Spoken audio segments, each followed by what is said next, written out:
organize a task force, or if you look in the dictionary for the word task force, why do you have a task force? And most of the time when you have a task force, it's to address a problem. You put a, when there's an issue or problem, you organize a task force to work on it. And there's a lot of problems in the industry that we wanted to address. Many of you all know when it comes to many members of this organization, one of the issues or problems was just access and getting in the industry. Of course, one of the problems that we're dealing with now is compensation reform, and we feel that that's an issue.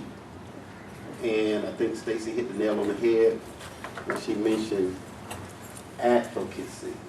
Because that's really what the organization was founded on, advocacy. And you probably always see our motto or theme for the Realtists is democracy in housing. And if you ever wonder what does democracy in housing mean, can you define democracy in housing? And I love to use, to define it, or use the definition of one of our past presidents, Mr. Q.B. Williamson, which is democracy in housing is the right for every American to live in the neighborhood of their choice.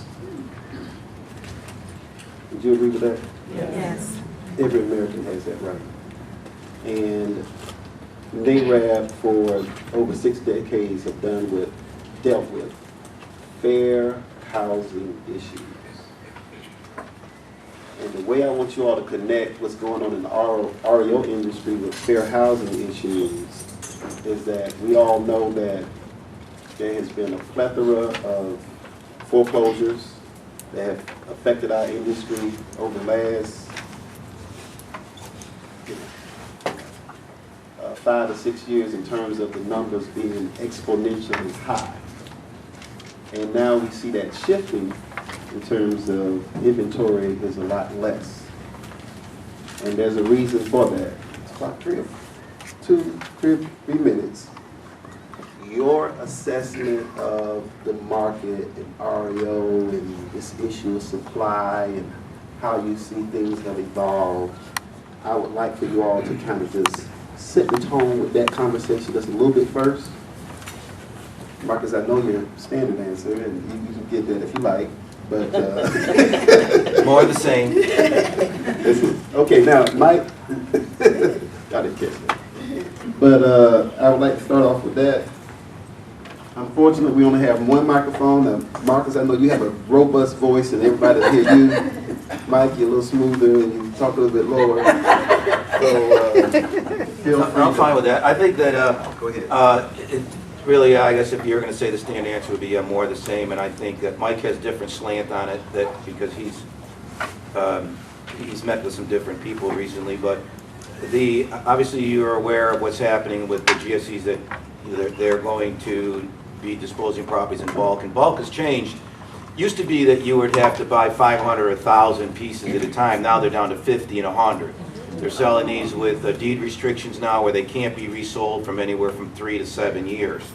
So, and with rental in mind. So, the other private banks, Wells Fargo, SunTrust, HSBC, people like that, they are still going to have inventory which they can move and sell, but they're going to be restricted as well as to they'll be allowed to foreclose, but what they do from there.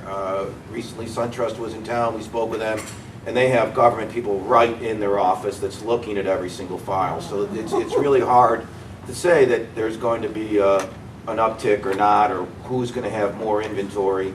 I think that is an issue. If you have relationships, relationships are weird. I was talking to a guy last night, and an asset manager last night, and he just kind of flat out told me, don't ever call him again. Just send me an email.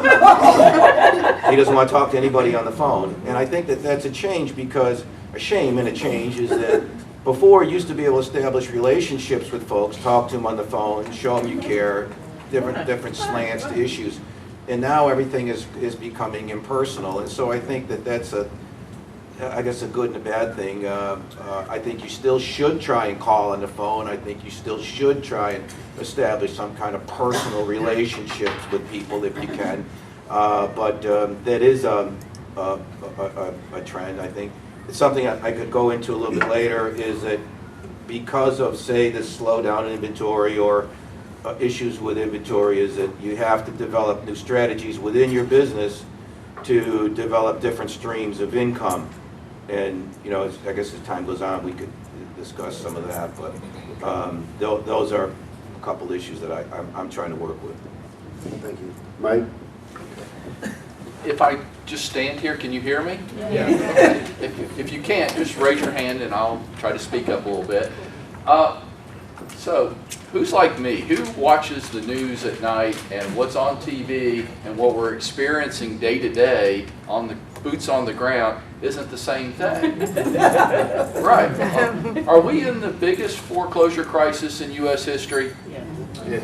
Well, are there like way too many REOs out there to show? No. How can it be the biggest foreclosure crisis in U.S. history, but every time I show a property, it's in multiple offers? What is it? Is it the biggest crisis we've ever faced, or is there a shortage of inventory out there? Okay, so we've got a lot of disconnects, right? So what's going on TV and what we're experiencing day to day aren't necessarily the same things, right?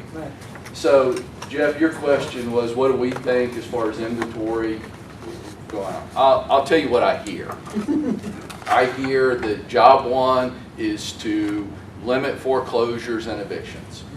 I think that there's a new sheriff in town. I think that the government has imposed monitoring and supervision over the Fannie, Freddie, HUD, and through FHFA, that's their new regulator. And job one is to not foreclose and not evict. And CFPB, Consumer Finance Protection Bureau, that's a new sheriff in town for the private banks, Chase, B of A, SunTrust, and job one for them, limit foreclosures. And we're going to do that through a number of products. We're going to do it through HAMP, which already exists, through existing loan modification. And who can we help like that? And I think that's a good thing. That's my personal opinion. I think they're going to ramp up their efforts in the area of short sales, and I think that's a good thing. Though you're helping a small number of people. The homeowner has to qualify for the short sale, which means you can't just want to sell your house. You can't just want to move. You've got to have financial duress, and you've got to prove it. So they're going to ramp up short sales. They're going to introduce new products. There's going to be no qualifying refinances. There's going to be some debt forgiveness.